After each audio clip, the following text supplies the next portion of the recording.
দশ মহাবিদ্যা পুজো প্রাঙ্গণ থেকে শুরু চলে এসেছে এবং দশ মহাবিদ্যা পুজো কিন্তু শুরু হবে আর কিছুক্ষণের মধ্যে। যেটা 24 বললেন 46 বছরে পড়েছে এই দশ মহাবিদ্যার পূজা। আমরা প্রতি বছরই এই দশ মহাবিদ্যার পূজা আপনাদেরকে সরাসরি দেখাই। আজকেও সরাসরি সম্প্রচার করব আমরা চেতলা থেকে। একটু পরেই শুরু হবে পুজো এবং পুজোতে এবার কি কি থাকছে, মহারাজ যে আসবেন পুজো করতে, কুমারী পুজো থেকে শুরু করে সমস্ত কিছুই কিন্তু আমরা দেখাবো। সমাজ বার্তার পর্দায় চোখ রাখবেন আগে কি কি হচ্ছে সেটা জানার জন্য।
গঙ্গা থেকে জল নিয়ে যাওয়া হচ্ছে এবং সেই জল দিয়ে কিন্তু পূজার আজকে সারা শ্রুতি চলবে।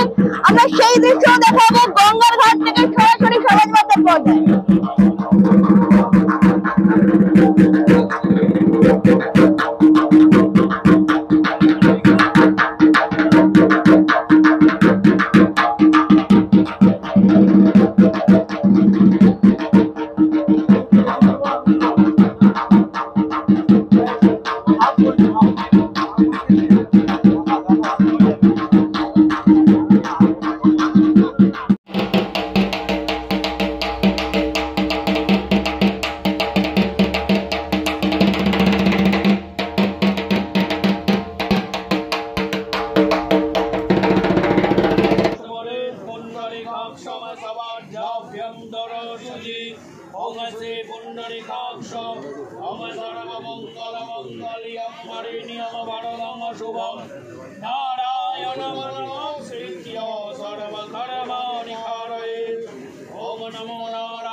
ওইদিকে দাও না, ওইদিকে পুজোগুলো দেখা যায়।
সর্বসাধারণের যে কালী পুজো আমরা জানি প্রতি বছরই এখানে কুমারী পুজোর এক বিশাল কাজ থাকে কুমারী পুজোর। এই মুহূর্তে আমি আছি ছোট্ট কুমারীর সাথে যার এতক্ষণ ধরে পুজো হলো মায়ের সামনে।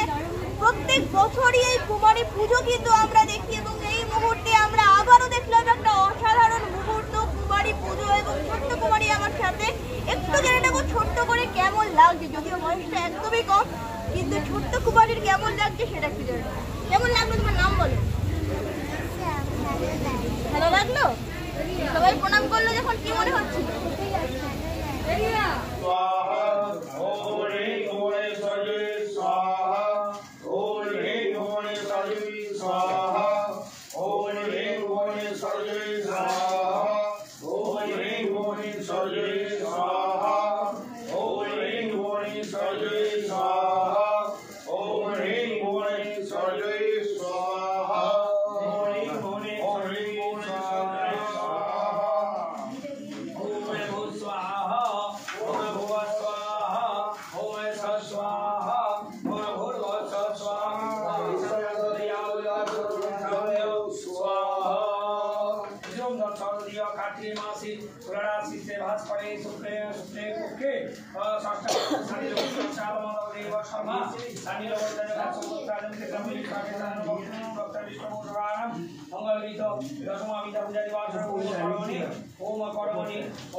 ধর্মস্য সর্বধর্ম স্বরূপিণে অবতার বলিষ্ঠায় রামকৃষ্ণায় তে নমঃ। হরি ওম।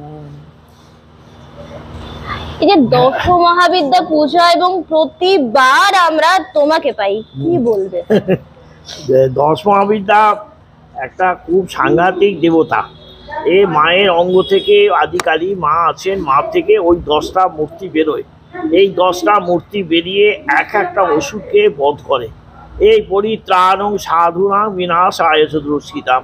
এই যে এই পরিত্রাণ করার জন্যে, তার ভক্তকে রক্ষা করার জন্যে তিনি আমাদের জন্যে কত কষ্ট করে সেইভাবে এক একটা মূর্তি ধারণ করে এক একটা অসুরকে বধ করেছে।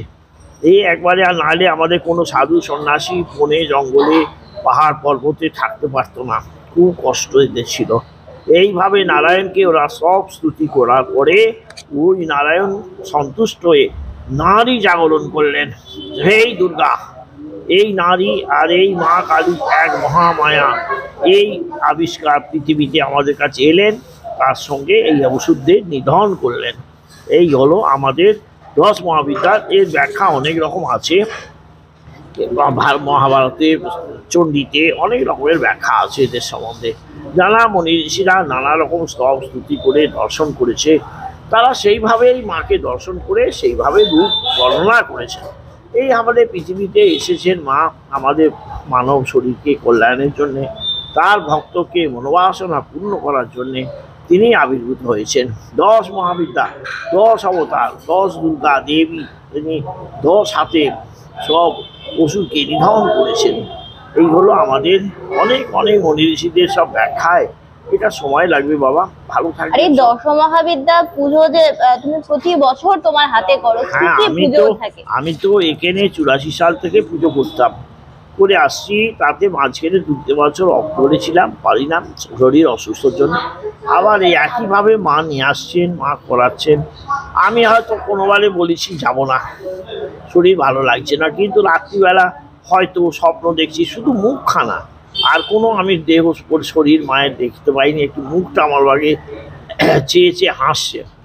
আমার আবার মন খারাপ হয়ে গেল। চলো, যেমন কোনো কষ্ট করে আমাকে নিয়েছ, আমি যে বসে থাকবো। এই যে মহা আনন্দ, এই আনন্দের তার সীমা ব্যাখ্যা করা যায় না। এই পরমানন্দ, এই যে বুঝেছে সেই বুঝেছে। আত্মান মুক্ষায়, এই আমাদের আত্মা, এই আমাদের আনন্দে ভরপুর হয়ে যায়। মায়ের সেই অপূর্ব রূপকে যখন আমরা পক্ষে ধারণ করে সেই ধ্যান করি, আর শেষ তখন জাগরণ হয় মা, তখন আমাদের শরীর মন শিউরে উঠে, তখন সেই একভাবে সে মায়ের আরাধনা করি আমরা। এই তন্ত্রক মতে পূজা। কেন আমরা তো তন্ত্রকে কারো সোনা খাই না, আমরা বংশপাত্রে ডাবের জল দিয়ে মাকে আমরা সন্তুষ্ট করি। মা তাতেই সন্তুষ্ট, তাতেই সন্তুষ্ট। বাৎসল্যবাদ, মা তো সবার মা। শ্রী মা বলেছেন, আমি সকলেরই মা, আমি শুধু তোমাদের একার নয়, সবার মা।